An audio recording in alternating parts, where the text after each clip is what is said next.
So we are nearing to the end of Game Days Košice, but lastly, we are having a panel discussion with these four great guys. I hope you heard their talks and played their games.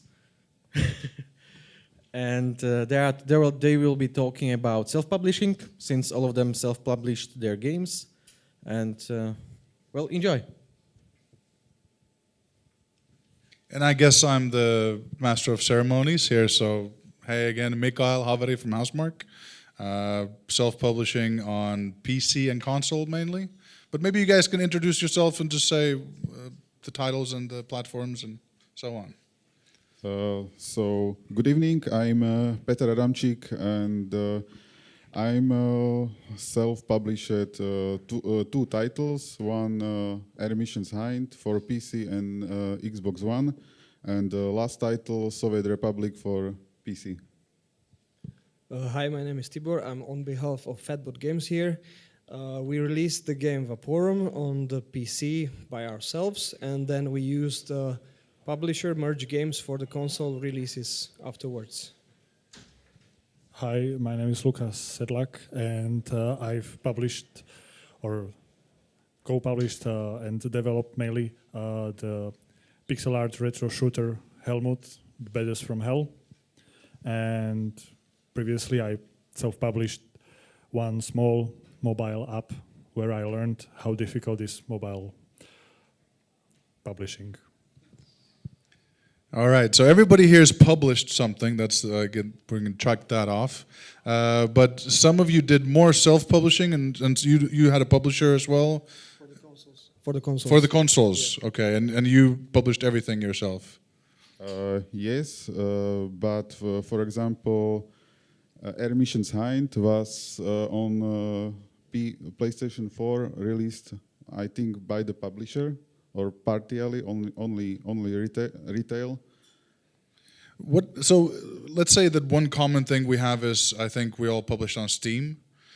So maybe we can talk a little bit about how do you get to Steam? What was the process? Did you get any support?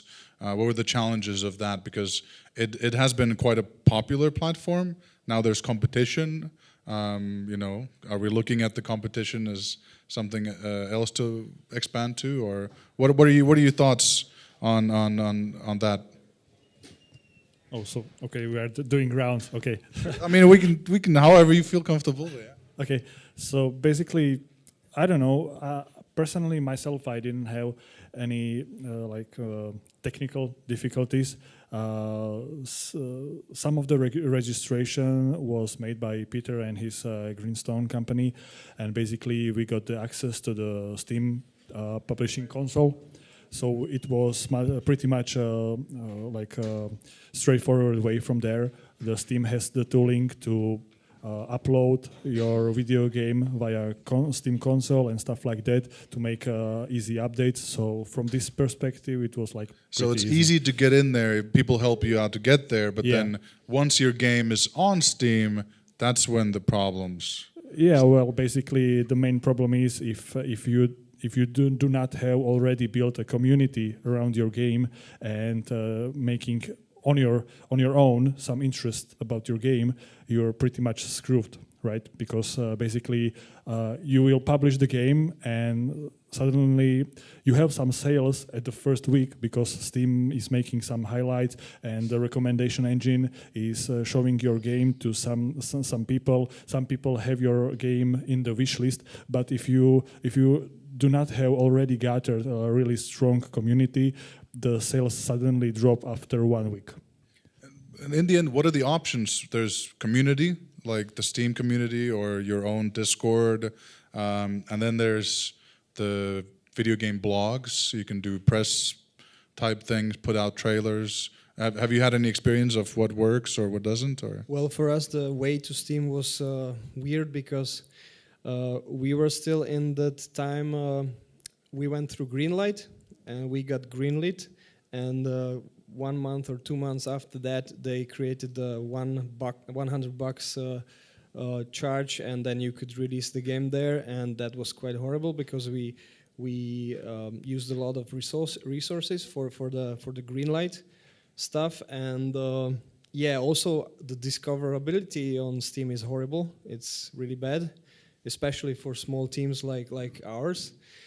And with the technical stuff, as Lukáš said, there were no problems, but really the visibility hit us hard, and also it's like you have to do all the heavy lifting yourself, basically, and I don't think that they really deserve the 30% of the stuff. So now we of get the to profits. Epic. Well, Maybe. we're not on Epic yet, so I cannot comment on that, but that was our journey there. And your question was then? Well, in general, clearly, I think the biggest issue in self-publishing is creating a community, marketing it. So I can comment on that. As I said, you need a PR guy from the start when you start doing your game. Have someone who's really committed to the PR part of the game. And I did a little bit of the stuff, and we had like 2,000 followers on Facebook, some followers on Twitter, and we had a couple of articles written about us just by themselves, basically. We got discovered a little. And do that by yourself as much as you can, and if you have the money, hire someone to do that. What about you? Did you find any specific ways to build a community works, or did you do any marketing? Okay, so about Steam, it's technically a very good platform, no problems for publishing, but it's on Steam. It's very hard to get visible to people. When I released the first game, Ermission's Hind, it was it sell few copies. It was okay for one guy or two guys, but nothing to start the real team or company. Right. And I with Ermission's High, I had no idea how it boosts on Steam. We try make some press releases with a PR guy, but it's not helping. Almost nothing. We had problems. YouTubers or influencers don't want to play it much. So only a few players on Steam, which was guys who playing simulators, maybe gets this game, and well, it seems like that's a problem for all of us. Is now how do we get the people to play the game and to buy the game? Did you have some ideas on how that could have been different? Yeah, when we got involved in Twitter, it was nice. Something happened to us. Felicia Day, she's a known American actress, semi-known maybe, I don't know, but she does the Critical Role and the channel Geek and Sundry on YouTube. And she noticed the game based on a comment on Twitter from a fan, and she played the whole game through on her stream. And also we started talking because one fan suggested she should voice our next game, and she was into that. We started talking. It failed on the SAG-AFTRA union stuff, but it was really a good experience from which we understood that we have to maybe reach out more, try to be more viral, and maybe get some more presence there. So now we are really trying to comment on tweets, react, or we watch streams of players who play similar games like ours and mention our game there, or Right. wait for a mention from someone else and react then. Yeah, in the end, that's what it's all about. It feels awkward at the beginning of why would I go out there and just talk on a soapbox, just, hey, everybody, here's a game. But yeah, exactly, it's being a part of that conversation, activating through it. I have a small, a brief story snippet about The Legend of Grimrock. My friends in Finland made the game, and then we're like, hey, it's looking good, and maybe we weren't too confident that it's gonna sell. And then you may know a guy called Notch, Yes. Markus Persson. He tweeted about it, and it just blew up. Yeah, and he tweeted once more about it when we started doing our game, and I reacted on the tweet, and his reaction was like, "Wow, that's awesome!" and retweeted it, and we got a spike in like a visibility a little, but afterwards nothing again. But I think a big part of it is also being in the conversation. So when you see something where you can comment, it's just being brave enough to then to do something about it. Or did you guys experience anything like this where you could, or because in the end, Twitter is an opportunity, but it's also really crazy. It's chaos. Yeah, well, basically, I mean, the greatest takeaway is like we started with the marketing like at the end, which is the worst part that you can do because you have to prepare for the final push like months ahead or maybe the whole year for just to prepare the event for the marketing push for the release, right? We didn't have anything much of it. We also did some press releases, but it didn't have any particular effect. And basically, after that, I started to use Twitter more. Because frankly, I don't understand Twitter even now, but I'm using Twitter for reasons that I follow the artists and technical guys like John Blow or Tim Sweeney from Epic and stuff like that. And from time to time, I started to tweet or comment or on their tweets because they are discussing the programming languages and stuff like that. And as a programmer, I sometimes feel that I can contribute to the discussion. And what happened is that some for example streamers or guys from the industry started to follow me. And for example, in the last months, I had one girl, Lady Oberno, or what was her name? And she tweeted me that she sent me an email that she has like hundreds of thousands of followers, so she can make some video about our game. So I sent her a key, and maybe this will have some impact in the future. But what I want to tell is like use Twitter now and use it regularly to present your work, because you can create some awareness, and the Twitter maybe could work much better than, for example, Facebook. Because when we were doing a paid ad campaign on Facebook, it built up some followers for our game, but eventually it didn't turn out into the sales. Right. So Right. And in the end, it seems like to build a community, you have to start early. You have to really talk with them, and it's a long process. Not everybody can be Apex and just come out of nowhere.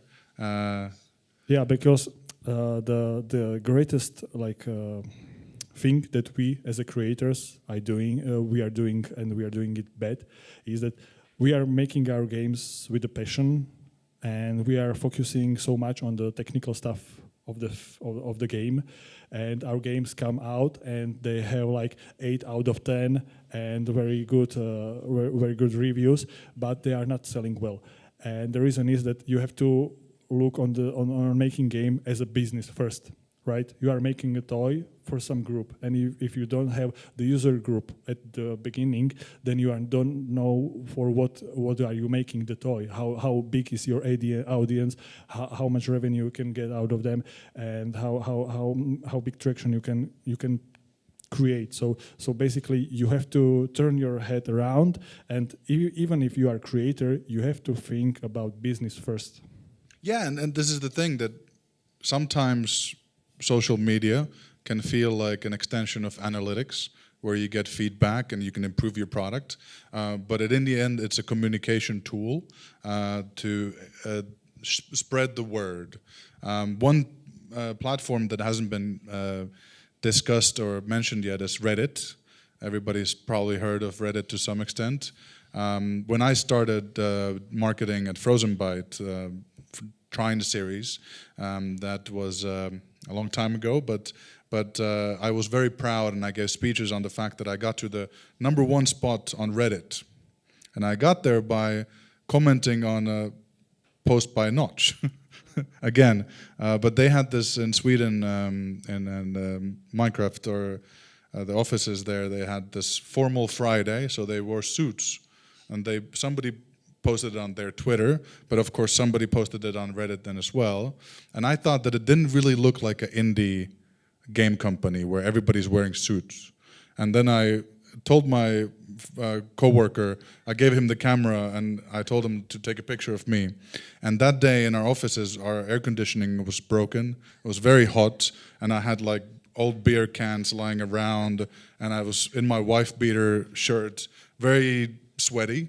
And he took a picture of me in that and then posted it there.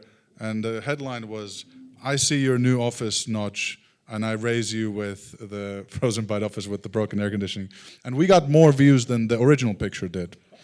So again, not sure how it translates into game sales, but we had some community, other indie developers started posting their version of the real indie experience. And I think it was all about just being able to get into the moment and sort of embrace your struggles. But it's very difficult. This virality, you never really know how to, get there. There is also something that it really can shoot in the whole different direction that you intended, because like this is the thing with Twitter, why I don't really trust it, because you can make a really harmless comment about something and someone comes with cancel culture at you and you are done. So yeah, this is true. So being careful that's the balance. Should I post it? Should I not post it? you have to. We have for our PR guy in our company now. We have one finally. We call him Chief Extrovert, because we are all introverts in the company, and he's totally different. He likes to talk a lot, and he has he runs a podcast, Arcade Watch. Watch it; it's in Slovak. And yeah, those are two guys, Lukáš and Joško. And basically, sometimes something that he tries to say, I really am a little cringy about that, because I wouldn't say that, and we have this a discussion about that. Maybe sometimes we post it and sometimes not. So, because it's really like also Reddit, I don't get it. Reddit, I don't get it. It's weird. The UI is, for me, it's horrible. It's really non-readable, and But yeah. let's say that you say the wrong thing. Is there such thing as bad marketing? Because it's still getting your name out there. So how Depends. do you guys feel about How that? popular is Notch now? Well, that's a very, very good point. But then again, he made a lot of money, and he can retire. Is that the biggest priority? It could be to him. But again, this is the conversation that you need to take risks. And I think that, especially if you're small, if you're self-publishing, you can maybe have a bigger threshold for taking risks. Like if EA went out there and did something crazy, it might not be that good. But then again, an indie might be able to pull something off. In the end, it's very difficult out there. And we have to come up with ways to innovate. What do you guys think is the new thing? Is it just Twitch now? Like, is it only that you have to get your game to a YouTuber or a Twitch guy to be able to sell? Or what are the new things that you can try? I think if we speak about marketing and the selling games on Steam, I think there are like 2 layers. One layer is marketing about influencers, website, Reddit, Twitter, and you can you can get guys, YouTubers to play your game and get some visits on your store page, and that can boost your sales. And another layer is about Steam itself. So Steam is a platform which want to make money. So, for example, Steam will show your game for some amount of people, and will watch how much people from these people will buy your game, and depends on this will make visibility for your game or not. So in the conclusion, you can have influencers, but it's only always temporary. They will make 1, 2, 3 videos and it will over. But if your game can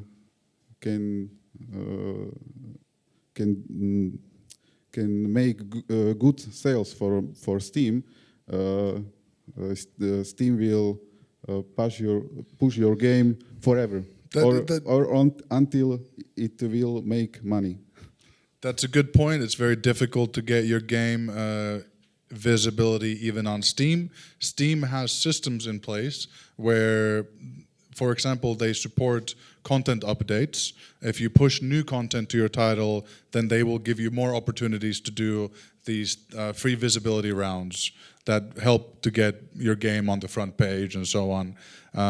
But did you guys feel that updating the content helped at all, or? We did this. We updated the content, some free content, a new suite for the RPG system, for example, and like a whole accessibility update on the anniversary of the Day of People with Disabilities. And we showed a lot of good guide developer stuff, but it didn't really do any difference. With the visibility runs, yeah, it's debatable, because when you're small and you make a run, it doesn't make you suddenly bigger. Basically, the biggest spike is right after the release, as you said. And Steam is doing a really bad job with this. Also with the tags, for example, because when you're allowed to have a game a tag indie, it's really, like, sorry to say, but idiotic, because like the most games on Steam now are like in numbers are indie, and it really puts you like right away in a box with them. And then also the catalog, it's really badly, the games there are badly cataloged. It's really hard to find something that you want. And I also tried the new feature on Steam where you mention, you write the name of the game that you would like to see similar games of. And then I tried it with Grimrock, and our game wasn't there in the game. Right, which should have been clearly. For me, exactly. Yeah, but for other guys it was there, but for me it wasn't. So that shows that maybe there is some error in the algorithm. Well, clearly, I remember when on Steam you only had to put a Halloween mask on Halloween sale, and everybody bought your game.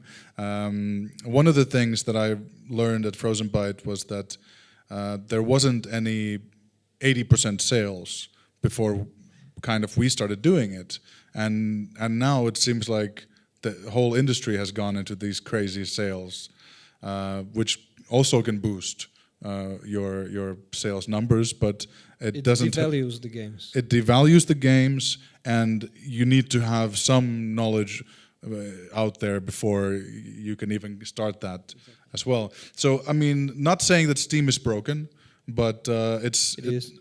there's a lot of games out there on Steam, so it's very difficult. They would need to do a lot to make that system work. It should be not catered, but it should be. They have those curators. Like it should be curated, but by them, not by some other people. External sources. How about if we quickly look at consoles and maybe even Epic. 'Cause outside of Steam, have you guys found that it's easier to get visibility for games?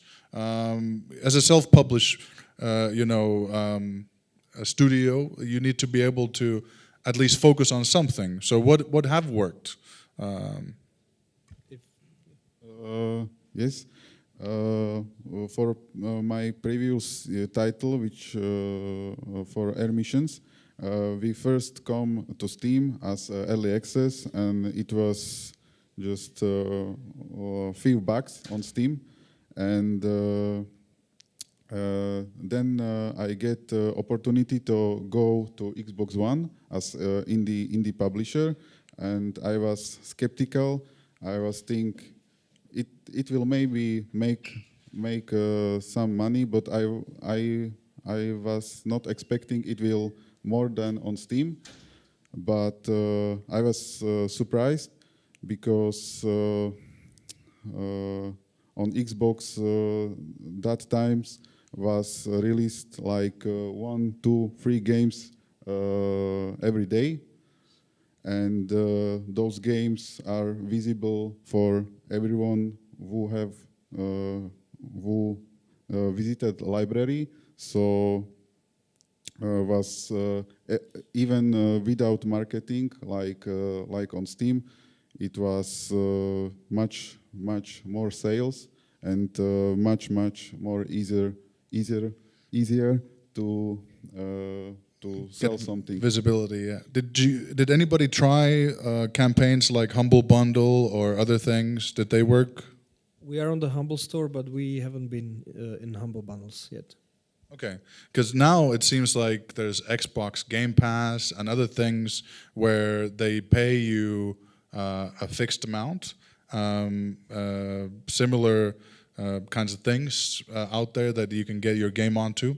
I'm thinking, would that be the future then? Because clearly if you have too many things, it's hard to get individual sales. Would it be better that if you get a fixed amount, or how do you guys feel about that? Well, I don't know if I'm qualified to say about it because, we don't have we have a Helmut on the Xbox and on PS4 and on the Switch, but we didn't make a publishing for the consoles. We hired an external company. But from what I know, the numbers are not that good. And we didn't try the Humble Bundle so far, but from the point of these subscription services, it will end up similarly as it end up, for example, for the Spotify. You know, you have these artists like Disturbed is the metal band that I'm listening to, okay, and they are making really good money out of the Spotify because they have lots of subscribers and they are paid based on how many people are listening to them.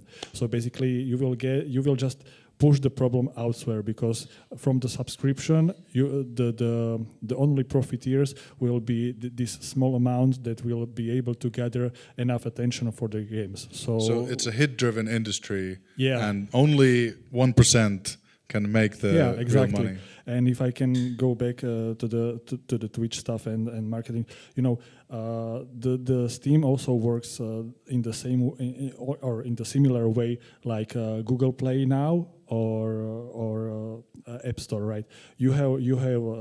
You release the game and you have initial traction, like users are clicking on your page, and then the Steam algorithms will like evaluate if your game is piquing an interest for the audience. So they just start to promote you more and more. So basically, if you but you and you alone, it's up to you to build that initial momentum.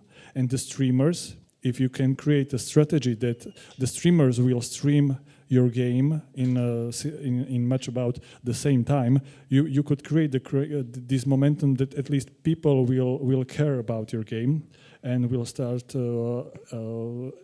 coming to your Steam page. So and for example, we have big huge amount of players in our wish list. or our game is in the wish list for so many players. But during in the sales when we cut the price for half, which was like I don't know, €7 or something like that. The people didn't buy.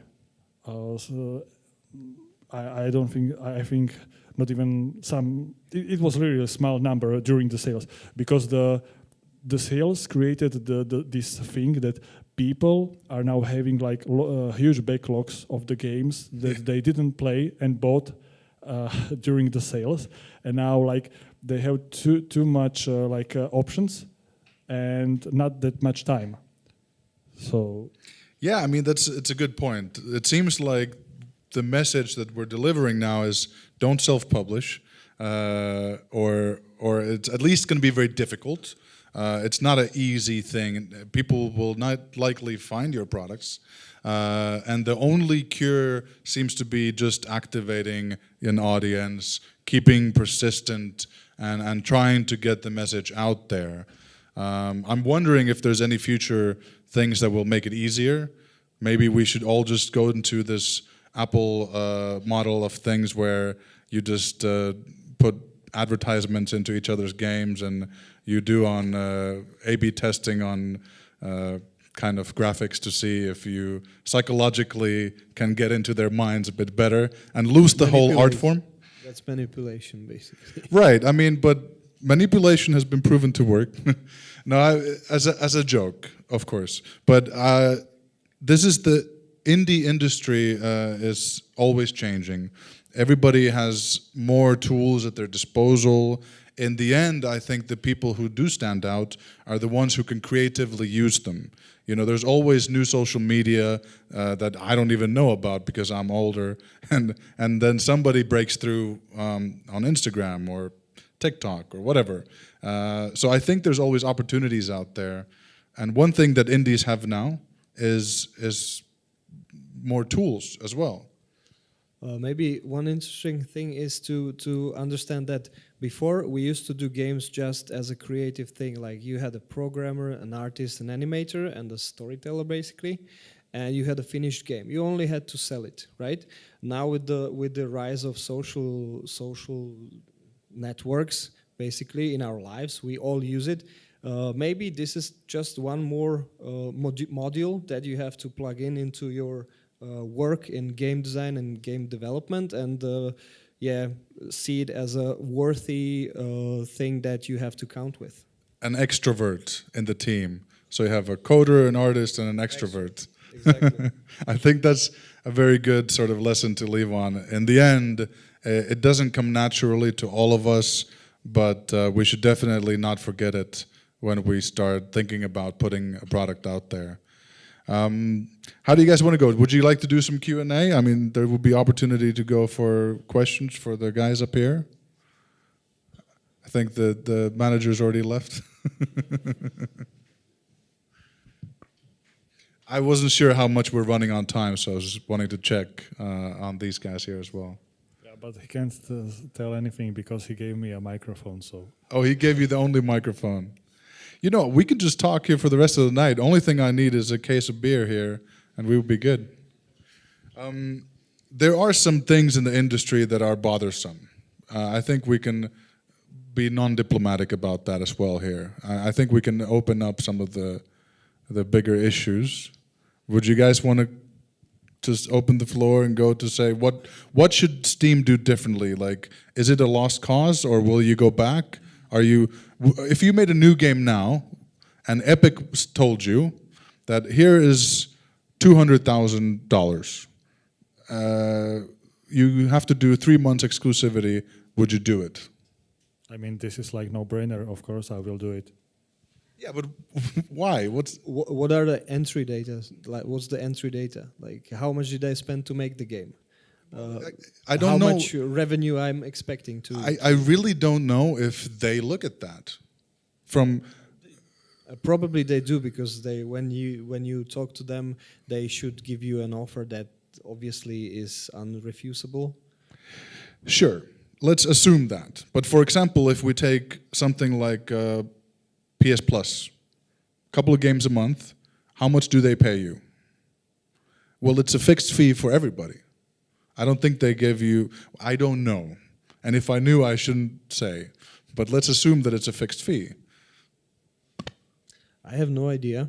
I just know that for us, the ideal thing would be basically to stay as connected with our target audience as we can, because we already have some. We have people writing us like, when will be the sequel out and stuff like that. And I think there is one possibility for a team like ours, maybe, if we stay with the dungeon crawling way of developing games, that we should get basically the connection with our target audience maybe outside of these platforms. Maybe something like Patreon or something, where you have your own possibility to talk to the people and to have like a ongoing relationship, basically. Do you think there's enough of a paying audience then to support something like Patreon? That depends. Like for us, well, we have low sales, basically just sales that we are able to sustain ourselves from. But if we would do maybe a better job with this, and yeah, that might work. Maybe we would have to be smaller, or I don't know. But just trying to spread the word, maybe. I really cannot answer the question like if Epic would pay me $200,000 for a new game. I don't know. And for exclusivity, maybe. I'm not even sure if they need to do it anymore, because now there's new games every week. They're for free. I think that they achieved critical mass, so it seems like they did a good job on that. My perspective going in was like, how can Epic compete with my Steam library? I have like 300 games on Steam. I haven't played most of them, or maybe more, maybe 400 or 500. Who knows? But point being, Epic now is giving me new games, and it's looking good. And I know they gave some money in the beginning, but I don't know if they need to do it anymore. Yeah, very, very interesting. But okay, alternative look. Would you go with a publisher purely next time around? For our next game? Yeah, we are trying to do that, of course, for all platforms. It's like that's a no-brainer for us. How about you guys? About publishers, I think not. I don't want to find publisher and stay in self-publishing. Creative freedom is key. Yes, for me, it's the freedom, the key, because you don't have deadlines. You are free, and you can focus on what you want to develop and what people want. Which could work with Patreon, because in there you just get people like-minded, and they literally give you money every month. The problem may be that you have to also create a lot of content and communication to your fans there. But there's also one fact that when usually games that are successful with self-publishing, they are unsuccessful with the second game during self-publishing. Could be. Something that works for you this time, it might be the viral aspect of the game, but next time people are just, they see a different novelty and they buy that. They won't buy your next game just because it's your game. So how about we open the floor to the questions? Would you like to take the mic and maybe... Yeah. There you go. So do you guys have any questions? Don't be shy, just raise your hand and I'll come with mic. Okay, sorry.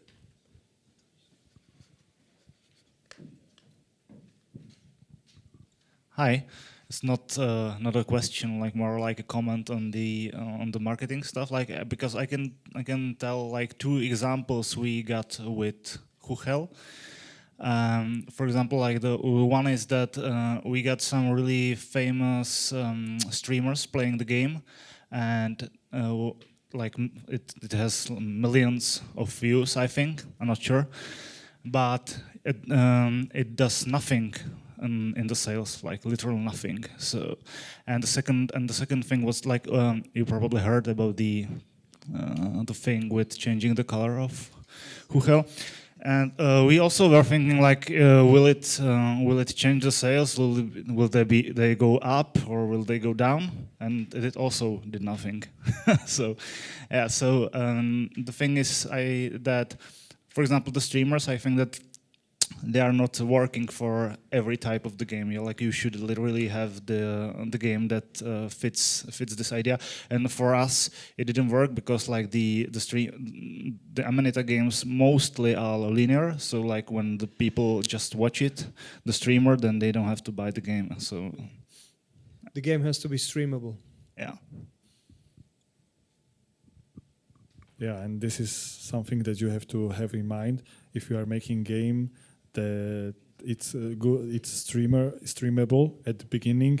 Then you have to focus every intent of that. Basically, you have to make a game for your audience, right? So if you, for example, if the esports games are popular for that reason that millions of people can look at it and have some thrill from it. And basically, that's where the money comes from. I have a question. First of all, it's amazing to see so many Slovak developers up front. It is amazing. I was born in Slovakia, but I live in United States. So it's a pleasure to be here. I want to ask you guys, because there's so many ways to make money. One of them is bundles. And just seeing, Slovak Game Developers Association, I don't see a reason why they can't be a Slovak bundle. Would you guys be opposed to having your games included in a bundle like that? I think that would be an interesting idea, sure. We are part of a bundle of dungeon crawlers, but I don't think that it's performing very well. And yeah, it would be interesting. Good idea.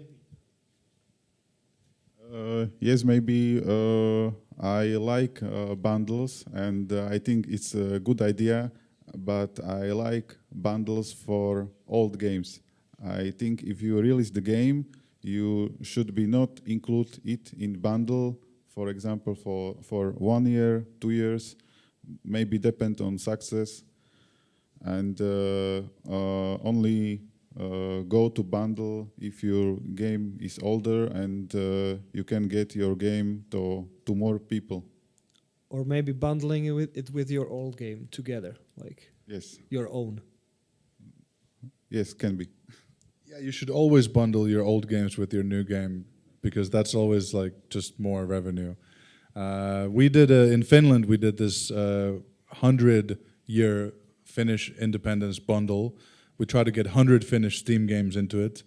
Didn't get 100, but we got close. But what we noticed also is that there's always 1 or 2 games that really sell the bundle, and just so be aware that if your game is not that game, then you have to be friends with somebody who has that game to make the sales better as well. So another question, anyone? No one? Come on. We got everyone depressed. No one wants to make games anymore. Okay, so I guess that's it. Thank you very much for your panel discussion. Thank you for coming. Thank you.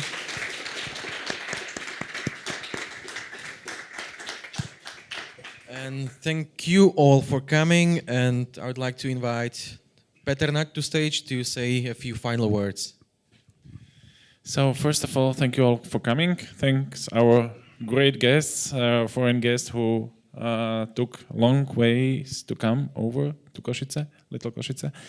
And it's great to see. I very much like these panel discussions because it's usually up to point. It's like addressing a lot of issues which we all solve to a degree or we can learn from. And it's really great benefits from sharing this experience in a real time. So thank you guys, really, it was very nice. And yeah, it's great to actually have being at this stage again in the evening and closing this event once again after a year. So it's the second year. I'm pretty much sure that we will be doing this event again next year. So I hope you will come and you will bring your friends and everybody who is interested in the games as well. So once again, thank you very much, and hope you have enjoyed your stay here and you learned some things.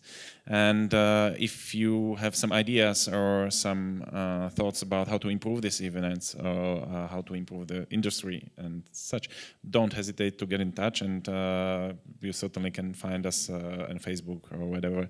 So please share us your thoughts and ideas. I think the industry can best grow if we are all open and if we share what we learn and share it with the others. So once again, thank you very much. Have a nice evening, and thank you.